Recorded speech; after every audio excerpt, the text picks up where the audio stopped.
Assalamualaikum warahmatullahi wabarakatuh. Bismillahirrahmanirrahim. Alhamdulillahi rabbil alamin. Wassalatu wassalamu ala asyrafil mursalin Sayyidina Muhammadin wa ala alihi wa sahbihi ajma'in. Kita baca ayat 7 lagi. A'udzu billahi minasy syaithanir rajim.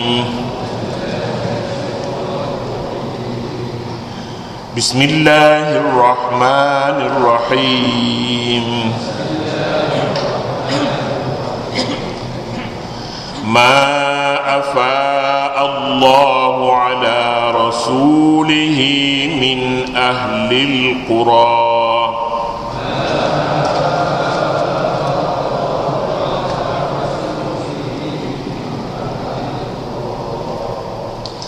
فلله وللرسول ولذي القربى واليتامى والمساكين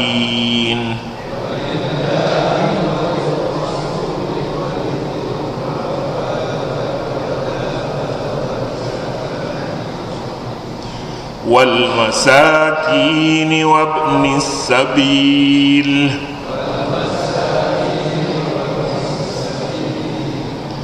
كي لا يكون دولة بين الأغنياء منكم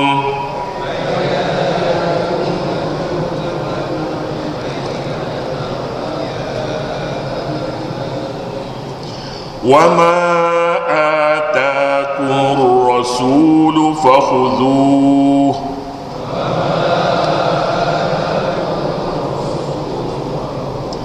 وما نهاكم عنه فانتهوا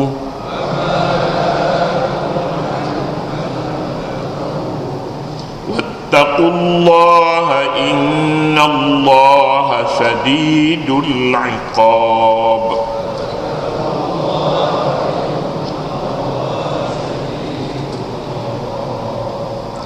صدق الله العظيم. Sila buka kitab 112 ataupun 113.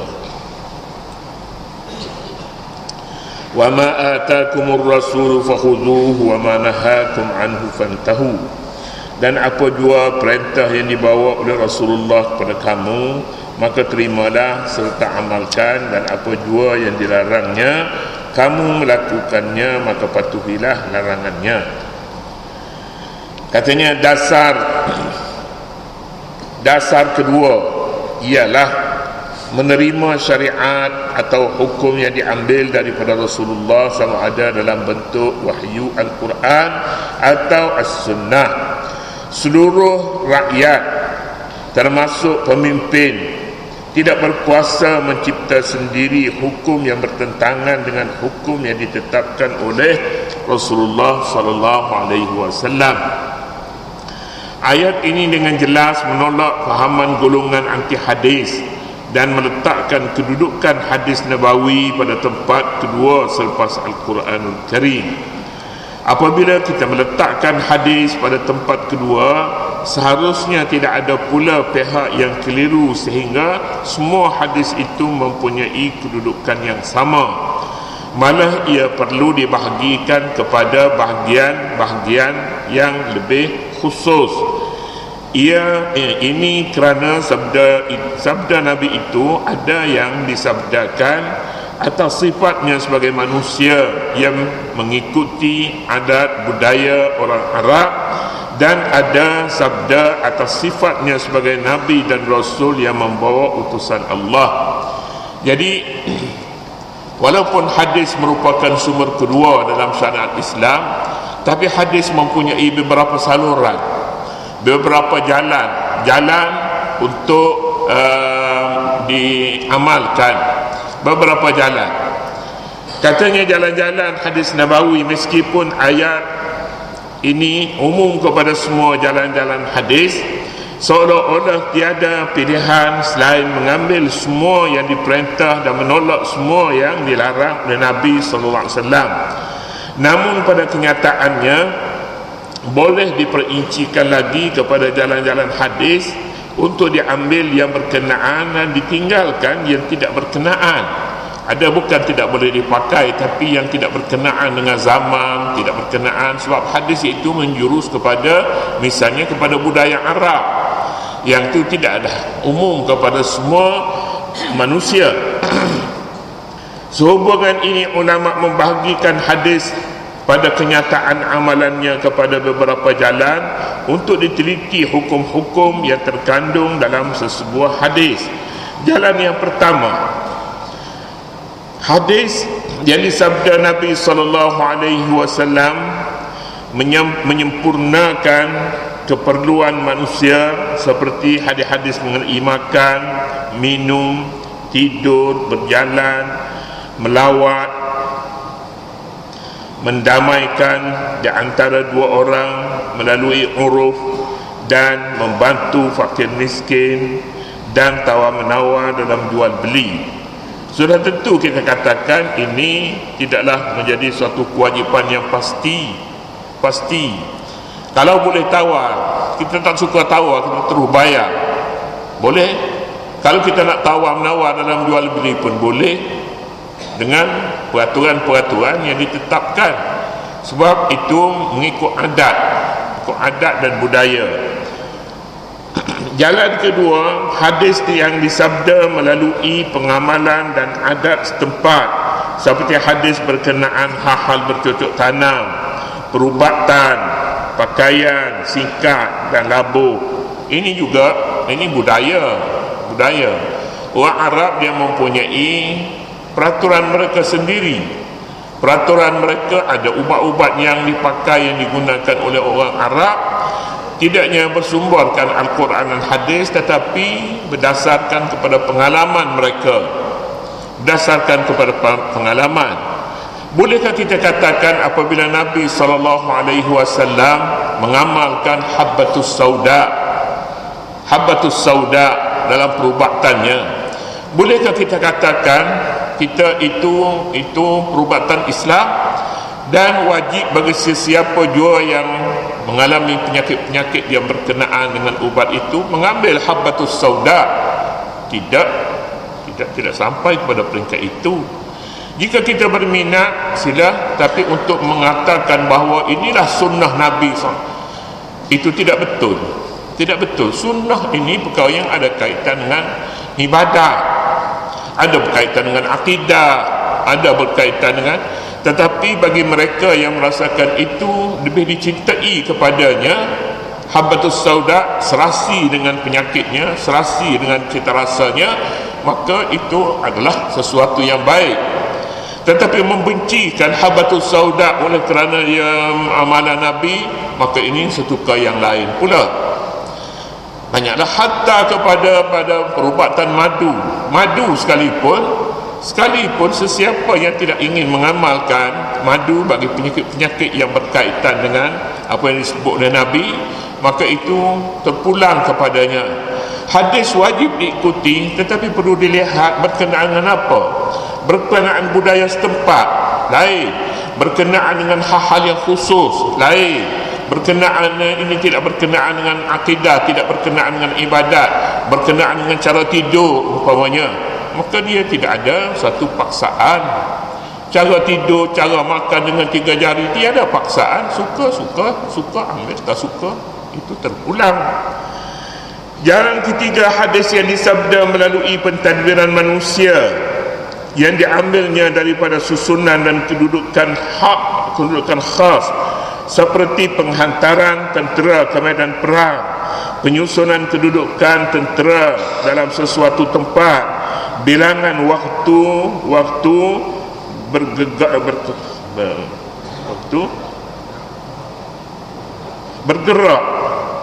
bergerak dan berhenti, tempat-tempat berkawal, perkara-perkara yang bergantung pada suasana dan kedudukan yang tertentu. Ini lain pula keadaannya.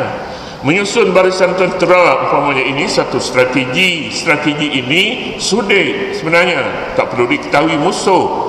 Kalau dah terbuka kepada umum, maka bukan strategi namanya. Jadi peperangan, dalam hadis menyebutkan al-harbu khid'ah. Peperangan itu satu penipuan. Penipuan maksudnya strategi. Hadis-hadis daripada tiga bahagian ini tidak melibatkan hukum syarak yang membawa kepada tuntutan sama ada suruhan maupun larangan. Ia termasuk dalam urusan kemanusiaan.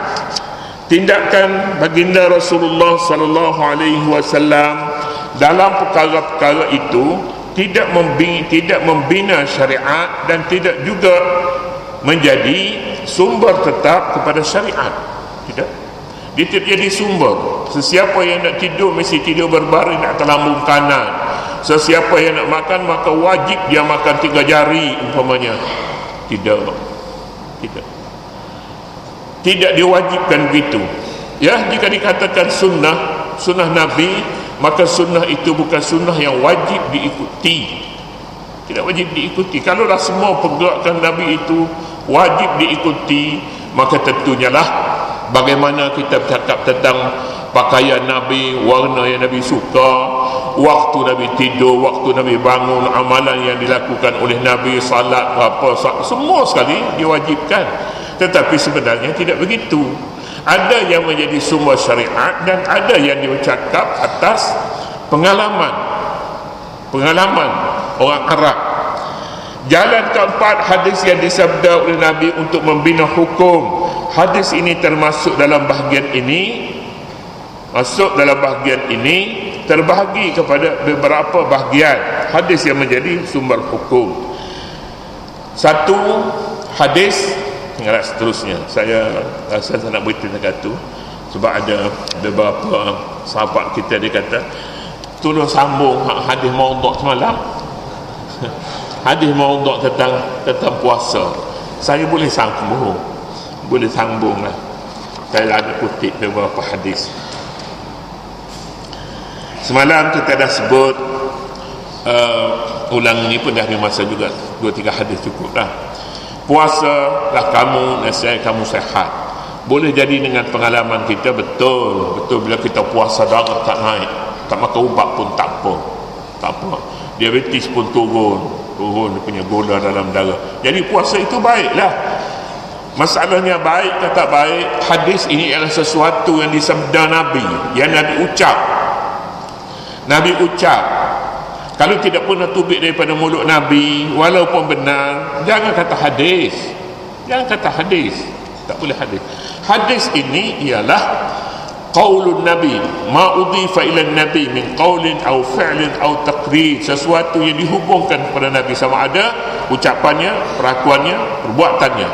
Jika tidak perakuan, jika tidak ucapannya, bukan juga perakuannya, bukan juga amalannya, maka jika kita kata sabda Nabi, maka dia satu pendustaan terhadap Nabi, dosanya sangat besar. Satu hadis yang panjang saya sebutnya semalam. Bulan Ramadan itu awalnya rahmah, pertengahannya maghfirah, akhirnya itqum minan nar.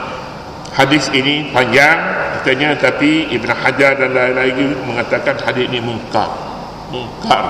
Ya, betulnya semua hadis sebulan itu maghfirah padanya, pengampunan dosa padanya, rahmat padanya, dan pembebasan daripada api neraka. Ketiga-tiga keseluruhannya, tidak bagi kepada 10 tidak. Yang kelima, syahrul Ramadan syahrullahi wa syahrul Sya'ban syahri, Sya'ban mutahhir wa Ramadan mukaffir. Ini hadis dhaif jiddan. Dhaif jiddan ni sangat lemah. Sangat lemah ni dia dekat-dekat dengan maudhu' lah. Nak kata maudhu' sangat tu pun kena pasti juga benda tu yang bertentangan. Ini tidak bertentangan, setengah tidak bertentangan dengan prinsipnya. Tapi Nabi tidak bersabda. Makna dianya syahrul Ramadan syahrullah, bulan Ramadan ni bulan Tuhan, syahrul Sya'ban syahri, bulan Sya'ban bulan aku, Sya'ban al-mutahhir, Sya'ban membersihkan dosa, Ramadan al-mukaffir, Ramadan pula mengkifaratkan dosa. Tak ada benda baru. Ada lain banyak lagi yang lebih cantik. Kalaupun dia tidak dhaif, tapi ini dhaif jiddan. Syahrul yang ke-6, syahrul Ramadan mu'allaqun bainas sama'i wal ardi wa la yarfa'u ila Allah wa la yurfa'u ila Allah illa bi zakatil fitri. Bulan Ramadan tergantung di antara langit dan bumi dan tak diangkat kepada Allah kecuali dengan keluar zakat. Apa yang tidak zakat, puasa katanya dia tergantung antara langit dan bumi.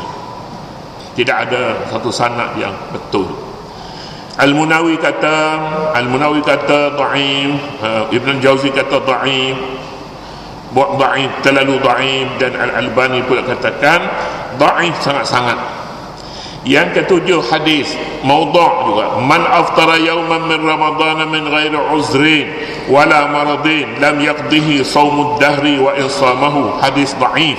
Sesiapa berbuka satu hari dalam bulan Ramadan tanpa keuzuran, tanpa sakit, tanpa sebab-sebab yang sah, tak mampu dia tak mampu qada walaupun dia berpuasa setahun, sekalipun dia puasa setahun, nak qadanya tak boleh katanya. Bukan hadis. Yang seterusnya, inna lillahi inda kulli fitrin utaqa'un minan nar. Sesungguhnya bagi Allah setiap kali berbuka beberapa orang yang dimerdekakan daripada neraka. Sekali orang buka puasa ramai-ramai itu, ada dia pilih beberapa orang ni bebas daripada neraka, bebas. Tahulah kena siapanya. Tak ada juga. Tak ada juga. Setiap kali berbuka, akhirnya dia pilih hak buka puasa banyak kali. Kalau susah. Yang seterusnya pula doa, Allahumma barik lana fi Rajab wa Sya'ban wa ballighna Ramadan. Pun dhaif ni doa. Selalunya orang buat doa. Allahumma barik lana fi Rajab. Mula daripada bulan Rajab tu lagi. Barik lana fi Rajab. Beri berkatlah bagi kami pada bulan Rajab dan bulan Sya'ban, dan sampaikanlah kami kepada bulan Ramadan. Setengah tu dah sampai, nak habis bulan Ramadan tu, balighna Ramadan lagi. Dia tak suruh sampai kepada bulan Ramadan lagi, esok dah nak raya. Hadis dhaif, sangat-sangat dhaif, maudhu' dah. Adab hadis ni, adab Nabi, adab muhaddisin. Apabila sesuatu hadis itu maudhu', mereka tak sampai hati kukuknya. Ada lagi jalan-jalan yang kita tak tahu, yang tersembunyi kepada semua orang.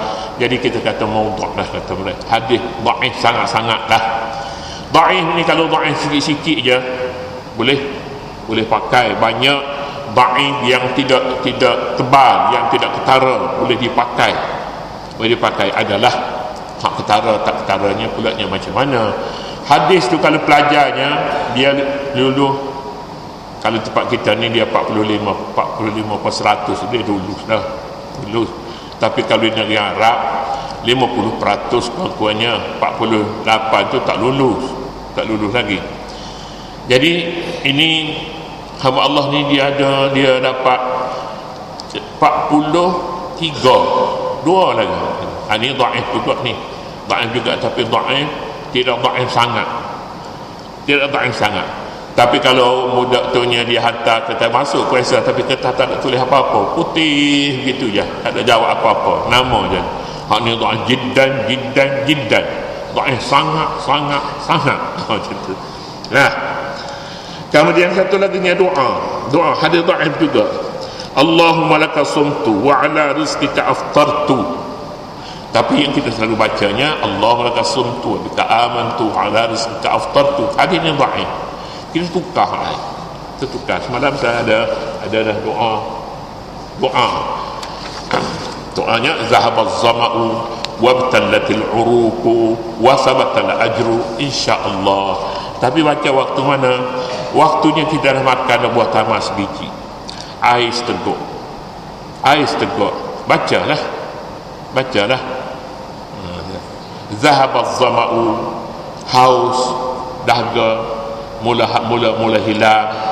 Wabtallatil uruqu, urat leher sudah basah. Wasabatal ajru insyaallah, pahala akan dapat.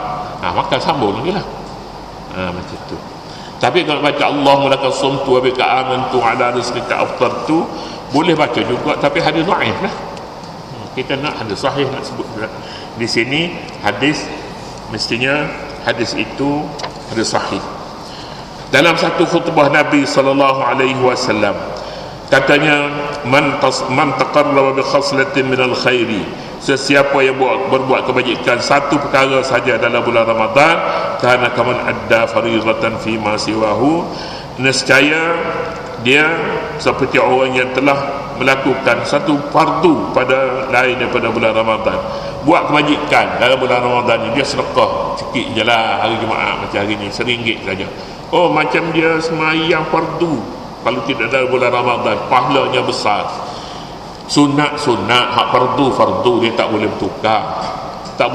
Kita buat benda sunat sampai bila-bila pun sunat, buat fardu lah dia tak jadi sunat. Jadi ini tanda lahirnya hadis itu tidak sahih.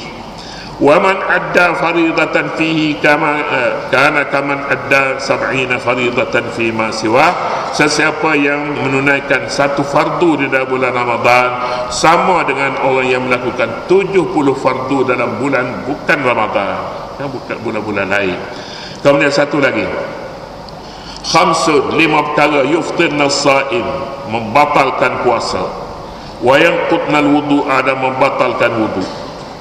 Batal puasa, batal wudu. Al-kazbu wan namimatu, berdusta dan mengadu domba, wal ghibatu, dan mengumpat, wan nazaru bi syahwatin, dan melihat kepada wanita dengan keinginan, wal yaminul kazibah, dan sumpah dusta. Ada lagi ni baki. Ada lagi, simpan dululah besok aku. Wallahu ta'ala a'lam. A'udzu billahi minasyaitonir rajim. Bismillahirrahmanirrahim. ربنا لا تزغ قلوبنا بعد إذ هديتنا وهب لنا من لدنك رحمة إنك أنت الوهاب اللهم إنك عفو كريم تحب العفو فاعف عنا وعن والدينا وعن جميع المسلمين والمسلمات برحمتك يا أرحم الراحمين.